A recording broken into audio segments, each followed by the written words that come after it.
To the point बात करते हैं। नौकरी चाहिए ना सबको, एसएससी सीजीएल की, सीएचएसएल में जरूर नौकरी चाहिए। तो एग्जाम्स की नोटिफिकेशन आ चुके हैं सन 2021 के एग्जाम्स की। तो सबसे पहले मैं खासकर आज की वीडियो में सीजीएल और सीएचएसएल के बच्चों के लिए मैं बात करूंगा। इस वीडियो को पूरा देखना क्योंकि एग्जाम्स में बहुत ज्यादा टाइम नहीं है कि आपको कैसे तैयारी करनी है। सबसे पहले मैं एग्जाम पैटर्न की बात करूं तो सभी को पता है कि 25 क्वेश्चन आपके हर सेक्शन से पूछे जाते हैं। एक क्वेश्चन 2 मार्क्स का होता है, नेगेटिव मार्किंग भी है यहां पे 1/4 की। टोटल 60 मिनट का टाइम है और आपके पास 100 क्वेश्चन होते हैं मेरे दोस्त। यानी कि एक सवाल को सॉल्व करने के लिए आपको 1 मिनट से भी कम टाइम लगता है। हालांकि जो जीके वाले क्वेश्चन है और इंग्लिश वाले क्वेश्चन है इनके लिए तो आपको 10-10 सेकंड का ही टाइम चाहिए। जो मेन टाइम जाता है आपका इन दोनों टॉपिक्स में जाता है। क्योंकि मैं एक मैथ का टीचर हूं तो इसलिए मैं आपको बता रहा हूं कि क्वांटिटेटिव एप्टीट्यूड के 25 क्वेश्चन आते हैं। अगर पेपर इजी हुआ तो आपकी स्पीड इतनी होनी चाहिए कि आप 12 से 13 मिनट में कर पाओ। कि पेपर 2 ही कैटेगरी में डिवाइड होगा, इजी टू मॉडरेट या फिर moderate to difficult level. Pre के हिसाब से बात कर रहा हूं। मैक्सिमम कितना भी हो जाए 20 से 25 मिनट में तो आपको पेपर करना ही करना है। 20 से 25 मिनट, 25 मिनट से अगर आप ज्यादा ले रहे हो, आप मॉक टेस्ट लगाते टाइम भी, तो इसका मतलब आपकी तैयारी बहुत सही दिशा में नहीं है। इतनी स्पीड अपनी मजबूत करिए कि आप पेपर मैक्सिमम 25 मिनट में कर पाओ, चाहे कैसा भी पेपर आए प्री के हिसाब से। चलिए देखिए मेरे दोस्त, ये चारों ही एग्जाम्स यहां पे लिखे हुए हैं। सीजीएल टीयर 1 के पेपर में जो है 4 ही महीने बचे हैं। सीएचएसएल का जो 2021 का टीयर 1 का पेपर है वो मई 2022 में होना है, केवल 5 महीने का टाइम है। एमटीएस के पेपर में 6 महीने का टाइम है, जून के महीने में होता है।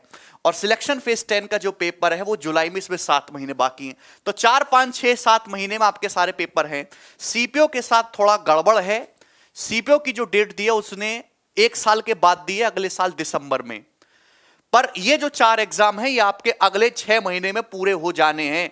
और एसएससी ने पिछले 1 साल में जो टेंटेटिव डेट दी है उस डेट पे उसने एग्जाम कराया है। तो ये आप मान के चलिए कि इन डेट पे आपके एग्जाम हो जाने हैं। तो इसी को टारगेट करके आपको अपनी तैयारी करनी है। अब देखिए तैयारी करने वाले स्टूडेंट 3 टाइप के होते हैं। एक तो जस्ट बिगिनर, बिल्कुल फ्रेश फैक्ट्री से निकाला हुआ जो जस्ट ग्रेजुएट हुआ है। दूसरा कि जिसने थोड़ा थोड़ा पढ़ना शुरू कर दिया, जो सिलेबस के बारे में जानता है, जो पैटर्न के बारे में जानता है ना, जो कोचिंग करना शुरू कर दिया, उसने कहीं ऑफलाइन लोकल कोचिंग ली है। और दूसरे खूंखार एकदम जहरीला बालक 2-3 साल से रगड़ रहा, उसने सारा प्रीवियस ईयर भी लगा लिया और वो हाई लेवल क्वेश्चंस भी प्रैक्टिस करना शुरू कर दिया है। तीनों बच्चों के लिए पढ़ने का तरीका अलग होगा और तीनों के एग्जामिनेशन की स्ट्रेटजी भी अलग अलग होगी। वो आप अपने हिसाब से डिसाइड करोगे। मैं आपको जो गाइड कर सकता हूं वो मैं बता रहा हूं। क्वांटिटेटिव एप्टीट्यूड के लिए जो अर्थमेटिक का वेटेज है वो 40 से 50% है एसएससी के एग्जाम्स में। ये आप ध्यान रखिए।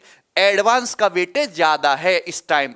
एडवांस का जो वेटेज है वो 50 से 60% तक हो चुका है मेरे प्यारे भाई।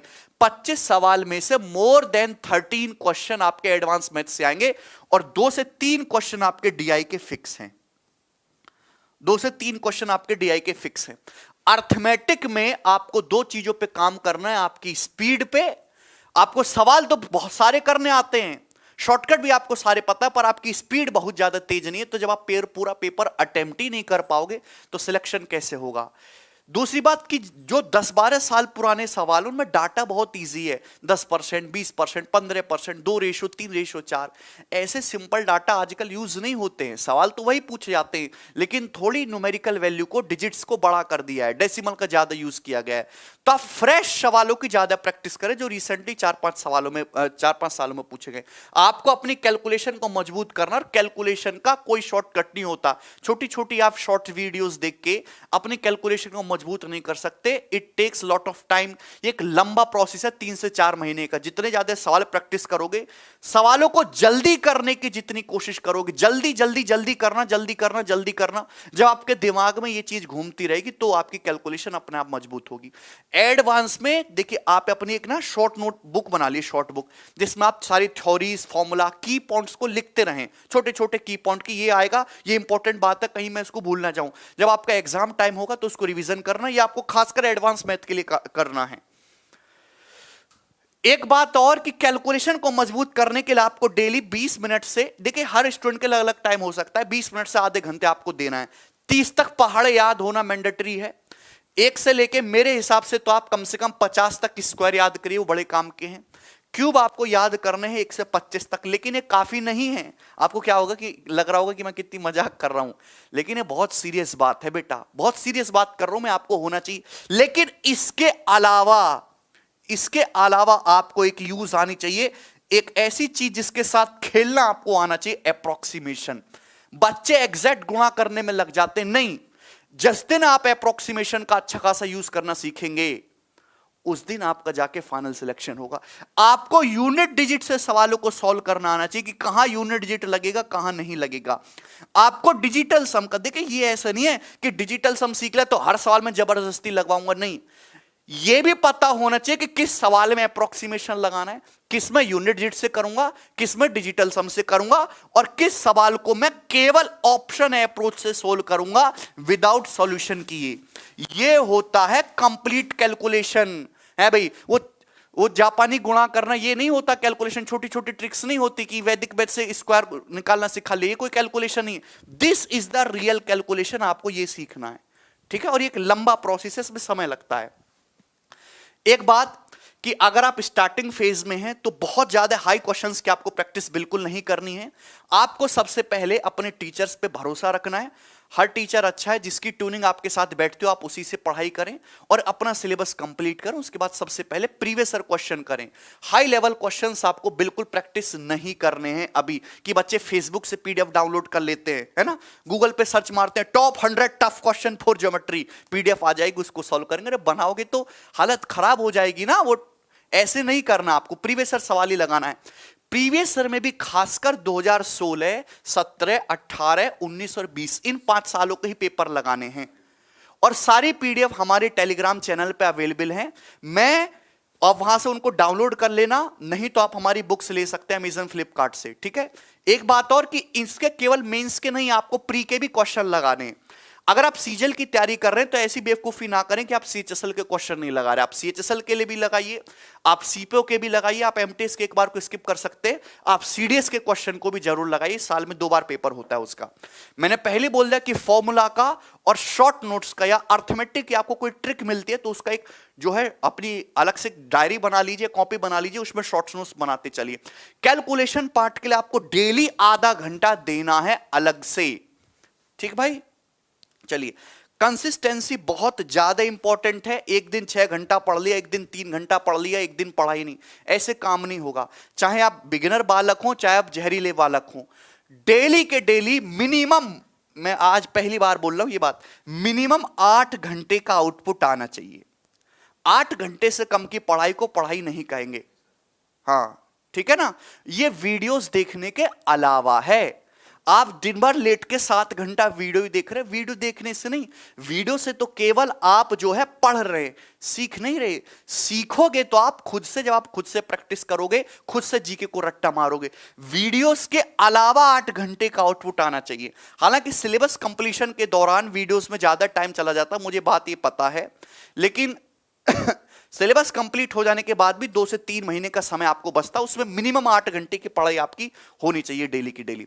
रीजनिंग का लेवल पिछले 2 सालों से, हालांकि मैंने पेपर तो देखा नहीं, लेकिन जहां तक बहुत सारे बच्चे हजारों कमेंट करते हैं, सर रीजनिंग को कैलकुलेटिव किया जा रहा है, पहले से थोड़ा पैटर्न बदला है, लेंथी बनाया गया है, तो आप पिछले 2 सालों के रीजनिंग के आए हुए सवालों को जरूर सॉल्व करें। और मॉक टेस्ट आपको जरूर लगाने। देखिए मॉक टेस्ट आपको ऐसे नहीं कि केवल आप नए ही मॉक टेस्ट लगा रहे हैं, आप प्रीवियस ईयर के मॉक टेस्ट भी लगाइए। एज इट इज आपको प्रीवियस ईयर के मॉक मिल जाएंगे, उससे आपको पता चलेगा कि आप कहां पे स्टैंड करते हैं। Counting of figures, calendar, clock, ये 3 टॉपिक ऐसे हैं जिनसे कहते हैं कि सर हमें तकलीफ होती है, तो इन चैप्टर को आप रीजनिंग में अच्छे से तैयार करें। बाकी तो इजी इजी चीजें हैं, आप कर ही लोगे।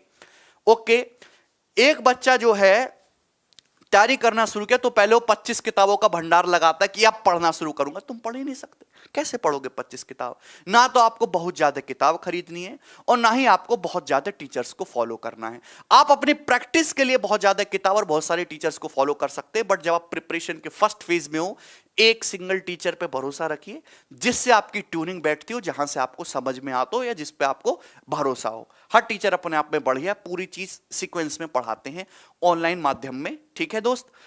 उसके बाद आप सबसे पहले प्रीवियस ईयर की किताब खरीदिए, ये वाली बेस्ट है, ठीक है, और इसको लगाना शुरू करिए और शुरू से लेकर आखिर तक पूरा लगाइए। बहुत ज्यादा कंटेंट के पीछे आपको नहीं भागना है, कंटेंट आपके अंदर से ही उत्पन्न होगा, ठीक है ना। चलिए देखिए, इंग्लिश के लिए हालांकि मेरी इंग्लिश कोई बहुत ज्यादा अच्छी नहीं है, पर सबसे पहले आपका जो मॉर्निंग का शेड्यूल होना चाहिए कि जैसे ही आप सुबह उठे तो आपको कम से कम 1 घंटा अपनी वोकेबलरी के लिए, या आप कोई न्यूज़पेपर वगैरह पढ़ते हैं या रीडिंग के लिए देना चाहिए, या करंट अफेयर के लिए 1 घंटा तो इसके लिए अलग से निकालना चाहिए। 1 घंटा और आधा घंटा आपकी कैलकुलेशन के लिए। वोकेबलरी में आपको मिनिमम ये टारगेट बना लीजिए। देखिए, टारगेट बेस्ड पढ़ाई करनी है, हर स्टूडेंट का अलग अलग होता है कि minimum 20 words, 20 idioms, 15 antonym, 15 synonym, ये मुझे करने ही करने हैं। आपकी कैपेसिटी ज्यादा है, आप 20 की बजाय 50 कर लीजिए। लेकिन डेली सुबह उठते ही सबसे पहले जो काम होता है एसएससी की तैयारी करने वाले विद्यार्थी का, वो वोकेबलरी तैयार करना होता है। डेली वोकेबलरी जो है सुबह 1 घंटा उठते ही पढ़िए। उसके बाद ग्रामर की प्रैक्टिस डेली करनी है, चाहे आपने ग्रामर पढ़ी हो या ना पढ़ी हो, डेली प्रैक्टिस करनी है। आपके सामने क्वेश्चंस आएगा, आपने उसको देखा, उसका आपने एक्सप्लेनेशन पढ़ लिया, उससे सबसे ज्यादा मजबूत होती है। बच्चे ये गलती करते हैं, सिलेबस तो कंप्लीट नहीं हुआ, क्या करूंगा पढ़ के, ऐसा नहीं होता बेटा। डेली आपको 20 वॉइस के क्वेश्चन करने तो करने, हर किसी को अंग्रेजी आती है। आप देखिए, उसका एक्सप्लेनेशन देख लीजिए, वो चीज आपके दिमाग में रहेगी, टिकी रहेगी। और जब आप एक जैसे 4-5 सवाल कर लोगे ना, तो वो चीज बिल्कुल फिट हो जाएगी। सिलेबस पूरा होने का इंतजार मत करिए अंग्रेजी में, अभी से पहले दिन से ही प्रैक्टिस करना शुरू कर दीजिए प्रीवियस ईयर की किताबों से। ये आपके सामने लिखा हुआ है। रीडिंग आपको 20 मिनट्स डेली करना है कम से कम। हालांकि अगर आप इंग्लिश माध्यम से, आपकी रीडिंग्स बहुत अच्छी है, आपकी अंग्रेजी भी बहुत अच्छी है, तो आप इस चीज को इग्नोर कर सकते हैं। खासकर यूपी बोर्ड वाले जिनको अंग्रेजी से बहुत डर लगता है, केवल डर भगाने के लिए आप ये चीज करिए। फायदा कोई बहुत ज्यादा एसएससी की फील्ड में रीडिंग करने का होगा नहीं, बैंकिंग में ज्यादा महत्वपूर्ण है। 5 पैरा जंबल और 2 सेट्स ऑफ क्लोज टेस्ट आपको डेली लगाने हैं, ठीक है भाई। करंट अफेयर्स बहुत ज्यादा इंपॉर्टेंट है, क्योंकि 25 में से मिनिमम 5 क्वेश्चन अब करंट अफेयर से आते हैं। पिछले 2-3 साल से मैं पैटर्न देख रहा हूं।